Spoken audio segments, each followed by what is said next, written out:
আল্লাহ বলে অন্ধকারের কসম খাইলাম, রাত্রির কসম খাইলাম, অর্থাৎ দিনেরও কসম খাইলাম, রাত্রিরও কসম খাইলাম, সারা দিনের কসম, সারা রাত্রির কসম, অর্থাৎ 24 ঘন্টার কসমকে আমি আল্লাহ বলতেছি। ওয়াদ-দুহা, দুহার কসম খাইলাম, দিনের কসম, ওয়াল-লাইলি ইযা সাজা, রাত্রের কসম, দিনের কসম, রাত্রের কসম, 24 ঘন্টার কসম খাই আমি আল্লাহ বলতেছি, মা ওয়াদ্দাআকা রাব্বুকা ওয়া মা ক্বালা। হাবিব, আপনারে আমি ভুলে যাই নাই, আপনারে আমি ত্যাগ করি নাই, এমন কি ওয়া মা ক্বালা, আপনার উপর আমি রাগান্বিত হই নাই। সুবহানাল্লাহ। হাজিরিন, আমি আপনাদের সামনে পবিত্র কালামুল্লাহ শরীফ থেকে সকলেই পরিচিত একটা সূরা, সূরাতুদ দুহা, প্রথম 4খানা আয়াতে কারিমা তেলাওয়াত করেছি। রব্বুল আলামিন যদি আমাকে তৌফিক দান করে তাফসীরের হাইসিয়তে ইহার উপরে কিছু কথা বলবো ইনশাআল্লাহ। এই সূরাটা সকলে একটা পরিচিত সূরা। এই সূরাটাকে বলা হয় আশা জাগরণী সূরা। অর্থাৎ মানুষ যখন হতাশাগ্রস্ত হয়ে পড়ে, মানুষ যখন দুঃখে পড়ে যায়, কষ্টে পড়ে যায়, হতাশার মধ্যে পড়ে যায়, তখন আল্লাহ তাআলা এই সূরাটা দ্বারা মানুষদেরকে আশা জাগায়। রাসূল করিম সাল্লাল্লাহু আলাইহি ওয়া আলিহি ওয়াসাল্লামও হতাশার মধ্যে পড়ে গিয়েছিল, দুঃখ কষ্টের মধ্যে অনুভব করছিল। চতুর্দিক দিয়ে আল্লাহ রাসূল সাল্লাল্লাহু আলাইহি ওয়াসাল্লামের উপরে নানা তুহমত শুরু হয়ে গিয়েছিল। তখন আল্লাহ রাসূল সাল্লাল্লাহু আলাইহি ওয়াসাল্লামকে আল্লাহ তাআলা দুইটা কসম করে ওই তুহমত থেকে, ওই মানুষগুলার দুষ্গুলা থেকে হেফাজত করার জন্য আল্লাহ তাআলা এই সূরাটা নাজিল করেছিলেন। সুবহানাল্লাহ। এই সূরাটা দ্বারা আল্লাহ তাআলা রাসূল সাল্লাল্লাহু আলাইহি ওয়াসাল্লাম সহ মুমিনদেরকে বোঝাইতেছেন, মুমিন কখনো হতাশ হয় না, মুমিন কখনো পেরেশানির মধ্যে ভোগে না, মুমিন কখনো মানুষের কথার মধ্যে থেমে থাকে না। মুমিনদের উপরে যখন কাফেররা তুহমত দেয়, তখন মুমিন তাদের তুহমত পেয়ে বসে থাকে না। মুমিন একজনের উপরে ভরসা করে চিৎকার দিয়ে বলেন, তিনি কে? আরো জোরে বলেন, তিনি কে? মুমিন সবসময় আল্লাহ তাআলার উপরে ভরসা করে, আল্লাহ তাআলা কখনো কারো কাছে ভরসা করে না। এই সূরাটার কিছু ব্যাকগ্রাউন্ড আছে, যাকে আমরা আরবিতে বলি শানে নজুল বা সাবাবে নজুল, আর বাংলাতে বলা হয় নাজিল হওয়ার কারণ। অল্প সময়ের মধ্যে আলোচনা করবো ইনশাআল্লাহ। আল্লাহ তাআলা রাসূল করিম সাল্লাল্লাহু আলাইহি ওয়া আলিহি ওয়াসাল্লামের উপরে যখন কুরআনুল হাকিম নাজিল করতেছিলেন, কুরআনুল কারীম যখন নাজিল হইতেছেন গারে হেরা গুহার মধ্যে সূরা আলাকের প্রথম 5 আয়াত, এরপর সূরা মুদ্দাসসির, এরপর মুজাম্মিল, আস্তে আস্তে কুরআনুল হাকিমের এই আয়াতগুলা নাজিল হইতেছেন। রাসূলের উপরে যখন নাজিল হইতেছেন, রাসূল মানুষদেরকে দাওয়াত দিতেছেন। দিতে দিতে এক সময় আল্লাহ রাসূল সাল্লাল্লাহু আলাইহি ওয়া আলিহি ওয়াসাল্লামের উপর কোরআন মজিদ আর নাজিল হয় না, জিবরাইলও আসে না, রাসূলও মানুষকে নতুন নতুন কোনো কোরআনের আয়াত বা কোরআনের সবক বা নতুন কোনো কথার শোনাইতে পারে না। জিবরাইল আসে না, রাসূলও আর জানে না, শোনাইতে পারে না। কেউ বলছেন 15 দিন, কেউ বলছেন 30 দিন, 40 দিন বা কয়েক মাস পর্যন্ত জিবরাইল আর আসে না। রাসূলও আর নতুন কিছু শোনাইতে পারে না। আগে যা শোনায় সে তো শোনাইছে, এখন চুপ, আর কিছু শোনাইতে পারে না, কারণ আল্লাহর আয়াত নাই, আল্লাহ অর্ডার দেয় না, শোনাইতে পারে না। আর ওই দিক দিয়া মক্কার মধ্যে গানা বাজনা শুরু হয়ে গেছে যে মুহাম্মদের রব মানে মুহাম্মদের আল্লাহ মুহাম্মদকে ছেড়ে দিছে, মুহাম্মদের রব মুহাম্মদকে ত্যাগ করেছে, মুহাম্মদের রব মানে মুহাম্মদের আল্লাহ মুহাম্মদকে ভুলে গেছে। নাউজুবিল্লাহ। শুরু করতেছেন বিশেষ করে রাসূল করিম সাল্লাল্লাহু আলাইহি ওয়া আলিহি ওয়াসাল্লামের আপন চাচী আবু লাহাবের স্ত্রী উম্মে জামিল।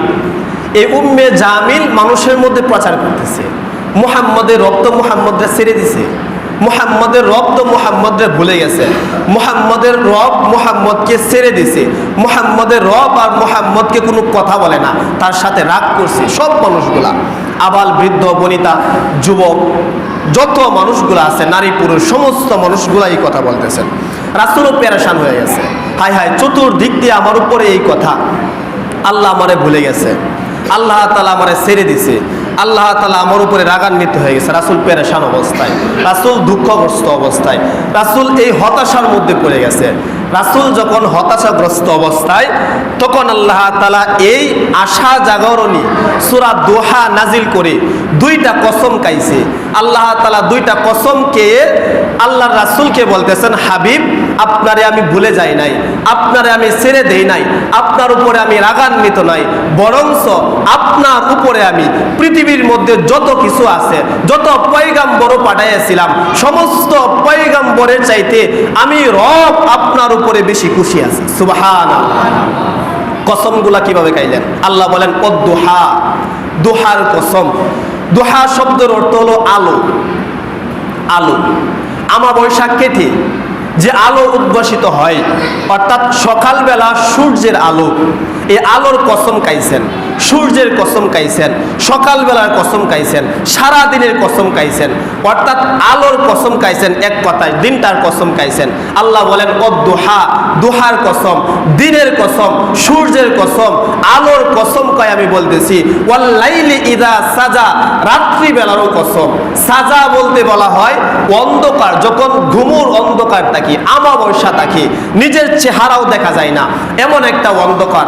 আল্লাহ বলে, অন্ধকারের কসম খাইলাম, রাত্রির কসম খাইলাম, অর্থাৎ দিনেরও কসম খাইলাম, রাত্রিরও কসম খাইলাম, সারা দিনের কসম, সারা রাত্রির কসম, অর্থাৎ 24 ঘন্টার কসমকে আমি আল্লাহ বলতেছি।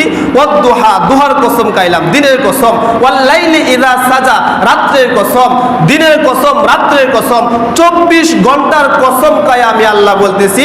মা ওয়াদ্দাআকা রাব্বুকা ওয়া মা ক্বালা, হাবিব, আপনারে আমি ভুলে যাই নাই, আপনারে আমি ত্যাগ করি নাই, এমন কি ওয়া মা ক্বালা, আপনার উপর আমি রাগান্বিত হই নাই। সুবহানাল্লাহ। এটা একটা আহম্মকি কথা। আল্লাহ বলেন, তাফসিরে হাইসিয়ত, তাফসির বিশারিদগণ বলেন, আল্লাহর রাসূলকে যে আল্লাহ তাআলা ভুলে গেছে, এটা আহম্মকির কথা, পাগলের কথা। আল্লাহ বলেন, রাসূল, আপনারা আমি কেন ভুলে যাব?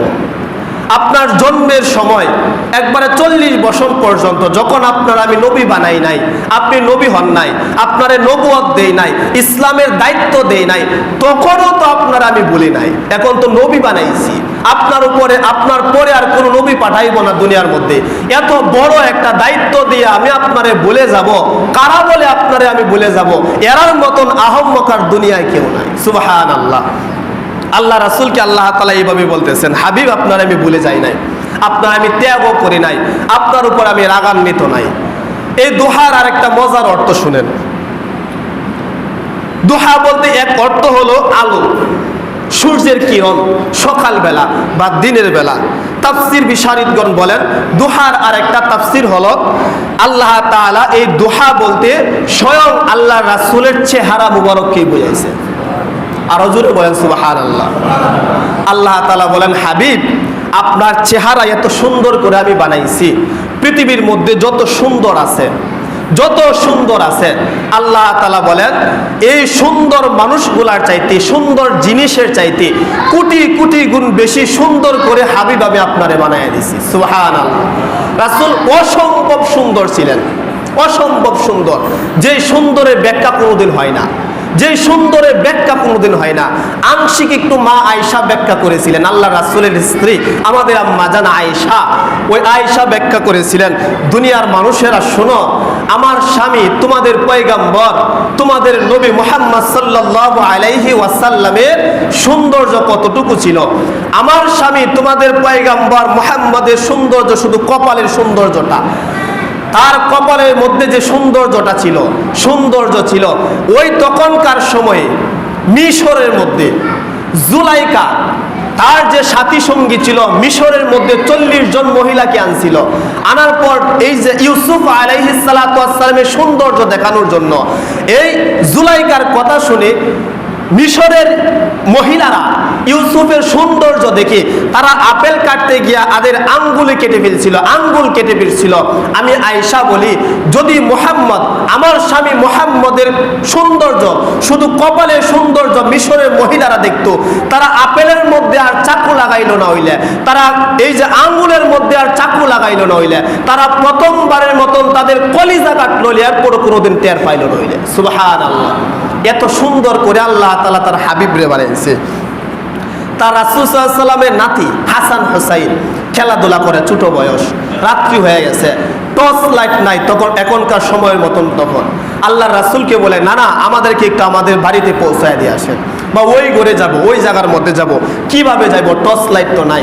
রাসূল সাল্লাল্লাহু আলাইহি ওয়াসাল্লাম তখন মুস্কি হাসি দিলেন, একটা হাসি দিলেন।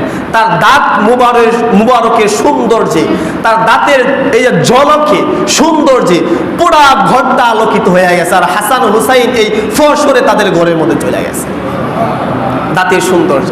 আমরা তো এখন ফান খায় রাতের তরমুজের বিচি বানায় খাই। বাংলা কথা আছে একটা, হ্যাঁ, যে দাঁত থাকতে বাঙালি দাঁতের মর্ম বুঝে না, বুঝলেন?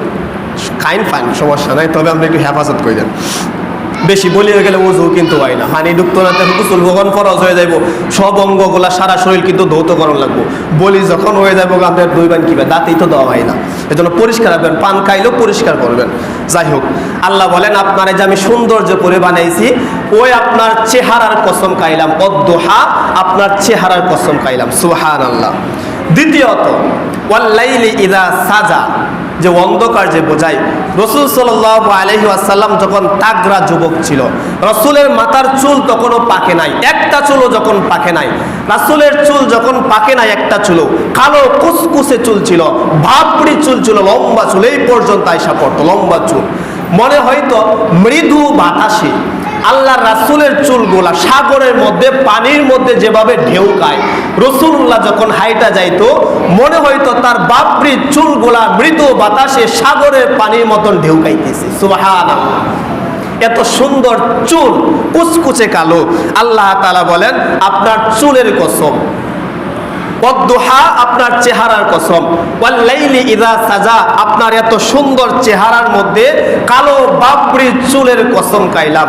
অর্থাৎ আল্লাহ তাআলা এর পরে বলেন ওয়াদ্দুহা ওয়াল্লাইলি ইযা সাজা মা ওয়াদ্দাআকা রাব্বুকা ওয়া মা ক্বালা হাবিব। এত সুন্দর চেহারা যার, এত সুন্দর চুল যার, এত বাবরি সুন্দর ওয়ালা চুল যার, এত সুন্দর চেহারা যার, তারে আমি কিভাবে বলি?